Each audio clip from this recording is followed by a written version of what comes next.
Assalamualaikum warahmatullahi wabarakatuh. Alhamdulillah, syukur kita kehadrat Allah Subhanahu Wa Taala kerana diberikan kita keizinan untuk berada dalam Ramadan pada tahun ini yang merupakan Ramadan yang kedua dalam masa kita COVID ni, yang agak kita rasa berbagai-bagai kesusahan dan kesempitan yang barangkali apa yang bakal saya bincangkan ini mungkin boleh membantu sedikit kegusaran tersebut dalam masa kita melakukan ibadah Ramadan ini, ibadah puasa di bulan Ramadan ini. Baik, saya ingin memfokuskan perbincangan saya mengenai ayat yang mewajibkan kita berpuasa, iaitu dalam surah Al-Baqarah, juzuk yang kedua. Satu ayat yang memang perlu bagi saya kita hadam apa tujuan kita berpuasa. A'udzubillahi minasyaitonirrajim. Bismillahirrahmanirrahim. Kutiba alaikumusiyam kama kutiba alal ladzina min qablikum la'allakum tattaqun. Ayat famous ni. Semua orang, semua asatidzah, semua yang terlibat dalam hal nak mengajak kepada puasa akan baca ayat ini. Jadi, saya akan tumpukan insya-Allah tentang kalimah ataupun ayat la'allakum tattaqun. Verse la'allakum tattaqun. Tapi sebelum itu, saya ingin menyampaikan melalui pengalaman saya. Kalau kita, ialah saya pun dah berusia 67 tahun, kalau kita bercakap tentang Ramadan ni, biasanya apa yang tergambar di kepala kita lah. Pertama, buka puasa. Dan kedua, hari raya. Ya. Ketiga, latihan yang kita faham, latihan supaya kita belajar berlapar dan berdahaga untuk menjadikan kita rasa macam mana orang susah rasa. Ya. Dan akhir-akhir ni, kalau kita cakap dengan puasa, kalau dulu saya kecil-kecil cakap puasa, kita fikir buka je. Sekarang tak. Sekarang belum lagi masuk puasa, orang dah hebohkan, dah promokan apa yang patut kita dapat pada bulan bulan hari raya, bulan Syawal. Ya, langsir barunya, baju barunya, sofa barunya, segala-galanya lah. Yang kadang-kadang saya rasa itu bukan yang ahamiat, benda-benda penting yang patut ada pada Ramadan ini yang kita kena fikirkan. Dan kalau bercakap tentang puasa ni, sebenarnya kita pun dah tahu semua umat manusia, semua bangsa dan semua agama selain pada Islam ada puasa. Tapi puasa kita berlainan daripada puasa mereka. Sebab kita dah tahu dah ada yang puasa ambil daripada pukul 12 malam sampai pagi, siang boleh makan. Ada yang berpuasa yang nak mensucikan jiwanya dengan tak makan benda-benda berdarah dan sebagainya, supaya nanti jiwa itu boleh naik sampai ke nirwana, ya, ke atas, ke alam yang tinggi, dan maknanya boleh menjadikan diri itu dekat dengan yang di atas. Berbeza sedikit dengan kita, bukan sedikit lah, banyak lah sebenarnya, berbeza dengan orang Islam. Dia kena faham. Ayat yang kita baca tadi, yang saya bacakan tadi, kutiba. Kutiba bermakna diwajibkan. Puasa sama dengan orang sebelum kamu, ya. Jadi orang sebelum kamu pun ada puasa, tapi puasa orang Islam kena capai yang ni, la'allakum tattaqun. Moga-moga, mudah-mudahan, ya, kamu menjadi orang yang bertakwa. Kamu dapat tingkat ketakwaan. So tingkat ketakwaan inilah yang Allah nak dalam masa kita berRamadan ini. Kita latih diri kita untuk sebulan ni penuh untuk jadikan diri kita orang yang bertakwa. Jadi kalau dalam Al-Quran Allah kata Allah pilih inna akramakum indallahi atqakum. Allah yang hanya pilih orang yang bertakwa. Sebab itu dia bagi dia punya training 1 bulan dalam bulan Ramadan yang hasilnya akan dibawa terus kepada 11 bulan berikutnya, dan masuk Ramadan sekali lagi kita, kalau guna istilah sekarang ni, kalau orang nak muka rejuvenate kan, kita mudakan balik, kita confirmkan balik iman kita, kita pastikan lagi dia dapat yang lebih baik daripada sebelumnya.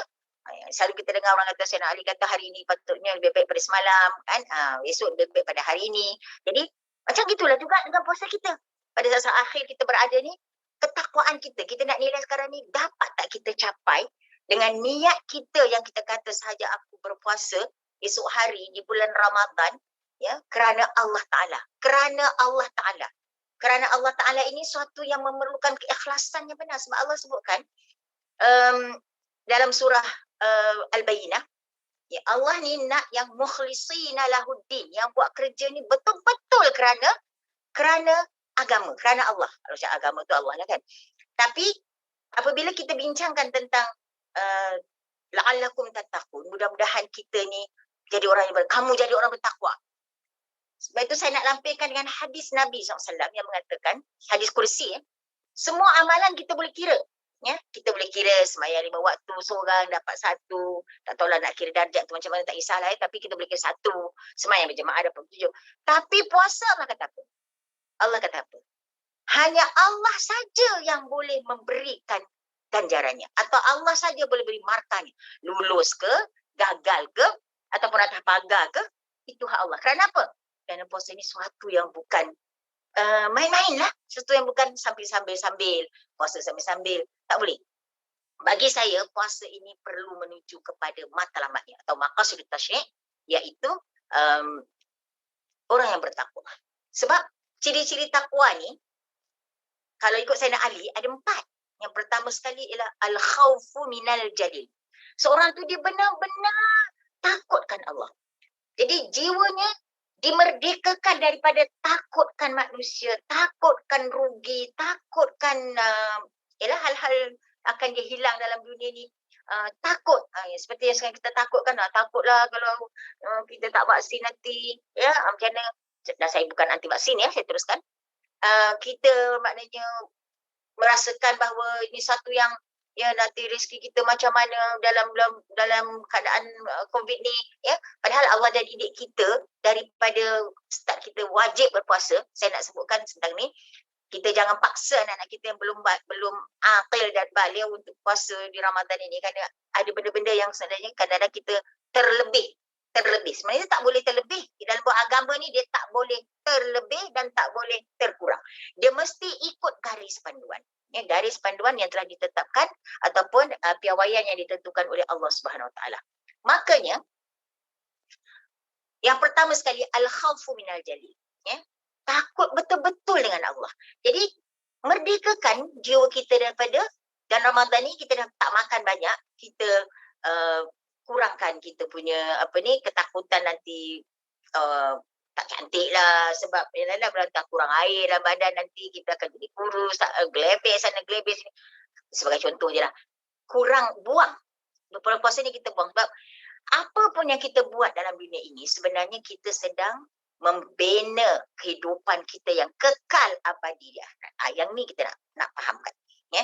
Kehidupan kekal abadi di akhirat ini ramai orang tak nak berebut, ya. Kita hanya ambil yang menjadi mizan dunia, ya. Dalam buku Fiqhul Mizan kita bincangkan, kita ni sibuk dengan mizan, sebab tu kita nak timbang, sebab tu kita terpengaruh dengan fadilat-fadilat. Kita kalau puasa, fadilatnya apa, kalau kita ni, sepatutnya kita tak payah tanya, kita tak payah batal terik dengan Allah. Kita puasa sunat 6, kita puasa sunat Syaban, kita puasa sunat apa pun, kita akan dapat apa. Tak payah tanya. Sepatutnya puasa ini bukan nak tanya fadilatnya.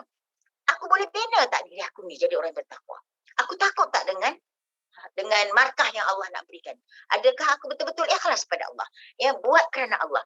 Bukan kita buat sesuatu itu kerana ada ganjaran dunia. Hal-hal ganjaran ni tak usah tanya. Allah tahu. Kan Allah kata, aku tahu nak bagi. Yang aku tak bagi tu tak sesuai untuk kamu. Kena tahu, kena reda, kena terima. Okay. Jadi berbalik pada masuk bulan Ramadan ni, dalam pengamatan saya daripada sebelum COVID lagi, sampailah semalam saya tengok, pagi dia belum tengok lagi, iklan-iklan akan menjurus kepada bagaimana kita nak masak, bagaimana kita nak sediakan supaya anak-anak nanti buka, menarik, nak makan dengan warna-warni, dengan makan makanan ni. Padahal konsep puasa tu, ya, antaranya dalam Islam ialah bila kita kurang makan, sedikitlah kurus nafsu kita. Tapi bila kita ni waktu pagi lagi bangun lepas sahur, dah tanya keluarga nanti petang nak buka apa, so macam mana ruang nafsu tu ataupun nerve ataupun saraf nafsu tu nak kurus? Malah kita besarkan dia, kita banyakkan dia, kita lebarkan dia, dan kita dapat apa yang kita nak dalam bulan Ramadan. Sehingga sepanjang yang saya amatilah bulan Ramadan ini, semua orang mengeluh lari bajet. Ya, bajet rosak, kena lebih sikit. Kenapa nak lari bajet? Apa perlunya lari bajet? Kalau kita tengok dari sudut ekonomi, ini cerita bukan saya lah nak cerita umum. Kalau orang bertakwa ni dia tahu dari sudut ekonomi. Kalau hari tak puasa, kita makan 3 kali sehari. Okey? Kalau puasa, kita makan 2 kali je sehari. Maknanya satu bahagian untuk yang tengah hari itu, bajetnya boleh kita buat untuk fisabilillah. Katakanlah, itu kira-kira yang paling mudah. Sebab orang yang takwa ni, minda dia lebih menjurus ke arah fisabilillah. Sebab kan ada ayat yang mengatakan kuntum khaira ummatin ukhrijat lin-nasi ta'muruna bil ma'rufi wa tanhauna 'anil munkar wa tu'minuna billah wa tujahiduna fi sabilih. Ni sekarang masalahnya kita nak kaitkan puasa ni dengan program jihad. Katalah kita nak jihad, nak infak, nak fisabilillah. Kalau kita 3 kali puasa dah Allah bagi cut off 1, tapi kita masak makan daripada sahur sampai kepada buka, sampai lepas melebasi bajet terpaksa berhutang. Ada satu cerita ni kalau di Indonesia Pak Buya Hamka menceritakan zaman kerajaan Belanda dulu, kalau masuk bulan Ramadan aja orang Belanda akan chop atau akan menyatakan akan berlakulah orang Islam mencuri, sebab dikatakan bajet nak bulan Ramadan ni akan melebihi daripada sepatutnya. Kenapa jadi begitu? Ini satu yang ada dalam tafsir Al-Azhar yang dibincangkan oleh Buya Hamka. Sebab kita tak faham bahawa sebenarnya masa itulah Allah bagi kita training, 1 bulan kita save bajet 1 kali makan tengah hari, agaknya sampai cukup bulan berapa banyak kita boleh bagikan. Dan kadang-kadang sekarang ni kita rasa kalau kita terpengaruh dengan Ramadan, kita akan kata Ramadan itu bulan pemurah. Maka kita pun sibuklah masakkan makanan, kita bagilah semua orang makanan. Sehingga semalam saya dengar dalam berita, di BKL pun macam tak boleh nak terima lagi lah, sebab pakak banyak bagi makanan, betul ada makanan tak habis, membazir, berbuang, lepas tu sampah bersirat. Begitukah tandanya orang Islam yang berpuasa? Begitukah kita nak mencapai ketakwaan? Jadi, saya fikir kita harus berubah pada tahun ini. Tahun ini, di awal-awal puasa ni kita fikirlah. Maknanya kalau saya lah yang daripada dulu saya menguruskan hal puasa ni, saya rasa bolehlah bajet RM1, RM2 pada satu hari itu. Kerana kita dah tak makan tengah hari. So, apa yang kita biasa makan on breakfast kan, makanlah waktu sahur. Kan? Kalau kita biasa makan roti dengan dengan sandwich ke, sama dengan benda-benda yang nutritious, benda-benda yang ada nutrisi, ada kesihatan, makan biasa. Lepas tu waktu buka tu, kita buka macam biasalah. Kita makan satu lauk, ada sayur, kemudian ada nasi, kemudian tak perlu nak hari ni semua orang kena ada. Semua orang kena ada ayam, udang, ikan, apa semua ada. Ini memang tak jadilah bagi saya, tak jadilah puasa ni begitu. Dan sepatutnya kita kena faham konsep yang kedua ataupun yang disebutkan oleh Sayyidina Ali sebagai orang yang bertakwa ialah ar-ridha bil qalil. Kita kadang-kadang silap kat sini. Ar-ridha bil qalil ni saya ambil untuk bulan puasa. Sepatutnya kita mampu untuk makan berbagai-bagai, tapi kita kecilkan sedikit sebab kita rasa ada lagi benda lain yang boleh kita buat daripada bajet kita itu, daripada kita hanya menumpu kepada makan. Saya selalu sebutkan pada diri saya, 365 hari tolaklah 36. 335 hari kita dah makan macam-macam sampai satu masa dulu sebelum COVID ni, budaya beriftar di hotel yang satu orang tu kadang-kadang sampai RM60-70. Makan apa sebenarnya RM60-70 ni? Sedangkan RM60-70 itu boleh makan 15 hari bulan Ramadan bagi orang yang mungkin ada 3-4 orang satu family. Sebab satu ekor ikan boleh kongsi 5 orang. 3-4 ketul ayam boleh kongsi 5 orang. Tapi kalau kita tak faham ar-ridha bil qalil, maknanya kita orang yang mampu untuk berbelanja lebih, tapi kita kecilkan belanja kita sebab kita fikirkan ada benda yang lebih mustahak. Fiqhul aulawiyat perlu dipelajari. Perlu apa kita makan lebih? Hanya akan mengundang kita jadi orang yang membazir. Sebab keperluan badan kita adalah bagi orang berusia seperti saya, kita perlu satu mangkuk nasi saiz mangkuk Cina, masuk Cina. Kemudian kita perlu katalah satu ketul ayam, dan kita perlu sayur 3 warna. Cukup. Kenapa kita nak pergi? Masa itulah nak bubur kacang, masa itulah bubur hitam, masa itulah kita kata sebab nanti kita akan lapar pagi besok. Sebenarnya kita ni dah tersasar daripada nak menjadi orang takwa. Yang kita tahan, yang kita buat puasa hanyalah tahan lapar. lapar dan dahaga. Sebab itu Allah mengatakan, aku yang akan bagi markah. Ana ujizubi. Aku yang akan tentukan lulus ataupun gagal. Lulusnya tu bagi saya yang saya faham sekadar ini, lulus tak aku jadi orang bertakwa. Atau sekadar fikirkan hal makan minum seperti orang yang tidak memahami ayat la'allakum tattaqun. Seterusnya, dalam masa kita bercakap tentang orang bertakwa, apa yang disebutkan oleh Sayyidina Ali, al-isti'adad di yaumil rahil. Dia sebenarnya dia bersajak. Pertama dia kata al-khawfu minal jalil wal amalu bitanzil. Beramal dengan amalan yang diturunkan. Maknanya kalau boleh kita belajar amal dalam seluruh apa yang ada dalam Quran.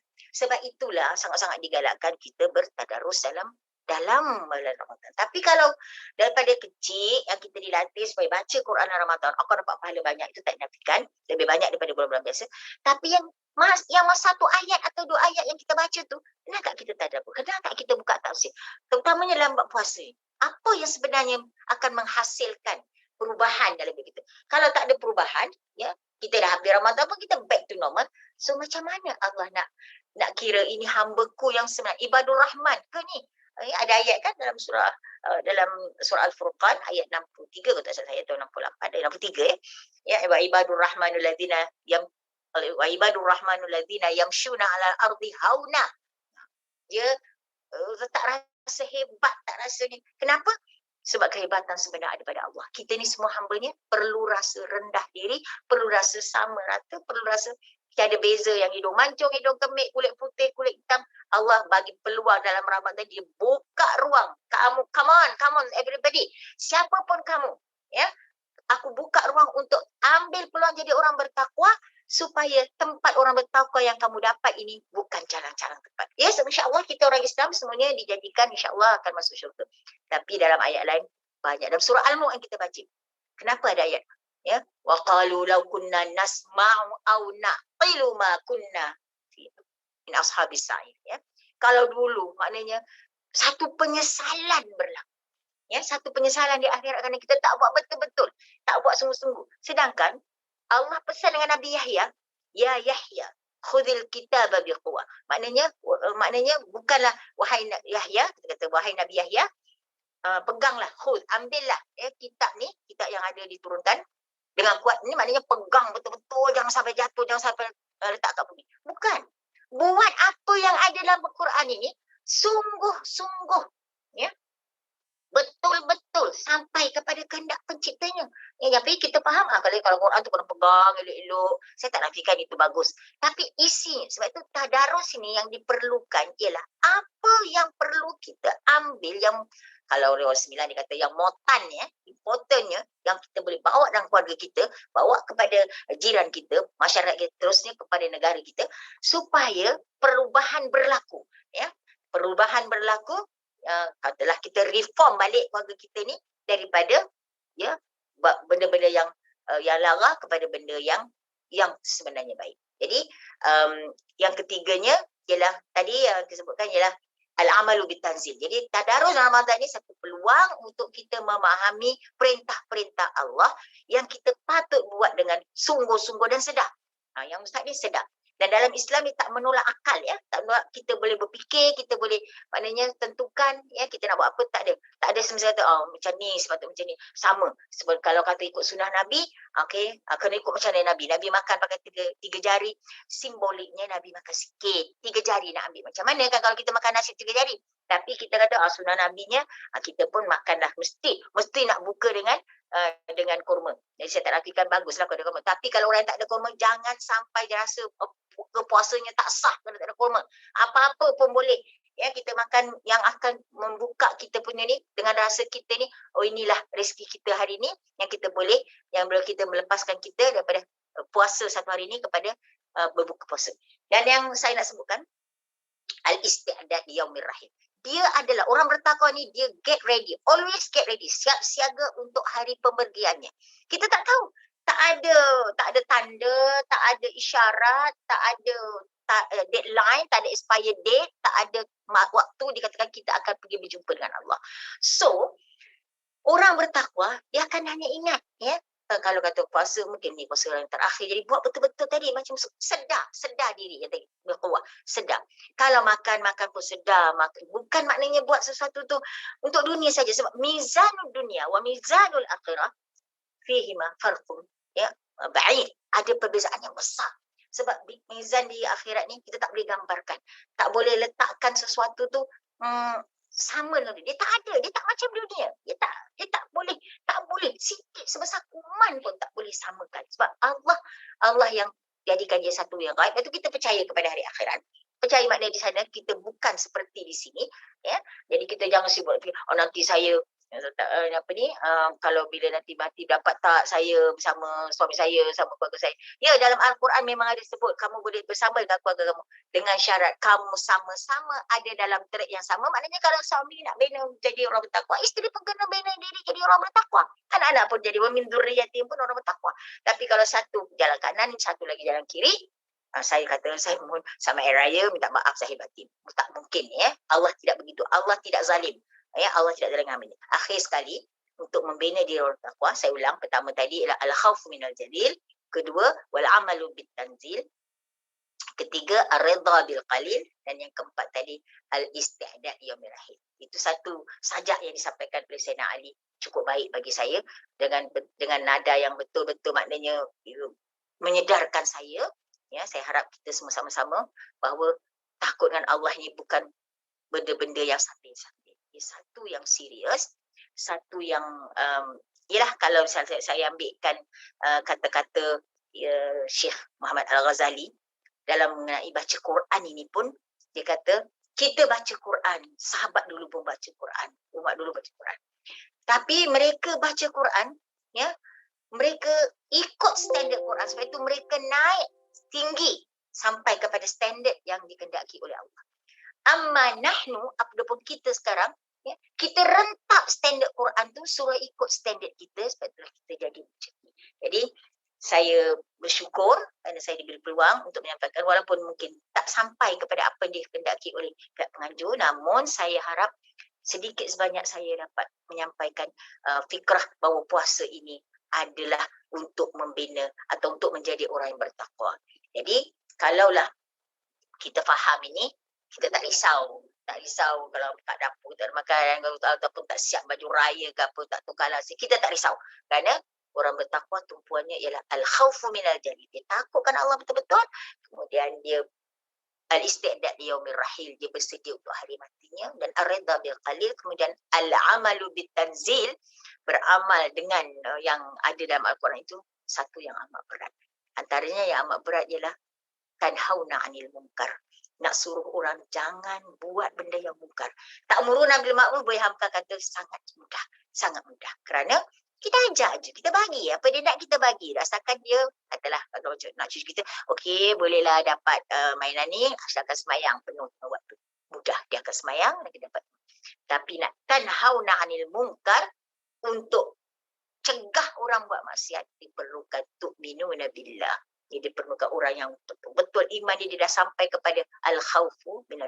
Dia hanya takut Allah. Dia tak takut hilang pangkat, dia tak takut orang cerca dia, orang kata dia tak takut dia akan hilang kedudukan, dia tak akan dikenali oleh masyarakat. Dia tak takut. Ya? Sebab masyarakat ni kata mengikut Buya Hamka dalam buku tafsir Al-Azhar ni, kebiasaannya, ya, manusia ni ialah budak kebiasaan. Biasanya orang perempuan tak bercakap dengan suara lantang bagi masyarakat kita, ini bukan daripada yang zaman sahabat, ya. Kemudian biasanya kita ni berRamadan akan makan lebih sikit lah, semua nak makan, ambil daging fresh dan sebagainya, ya. Jadi kebiasaan, budak kebiasaan. So, kita jangan jadi budak kebiasaan, kita jadi budak yang mencari ketakwaan daripada Allah SWT. Wallahu a'lam bishawab. Terima kasih. Ya, aqulu qawli hadza wa astaghfirullahal azim li wa lakum wa jazakumullahu khairan katsira. Assalamualaikum warahmatullahi wabarakatuh.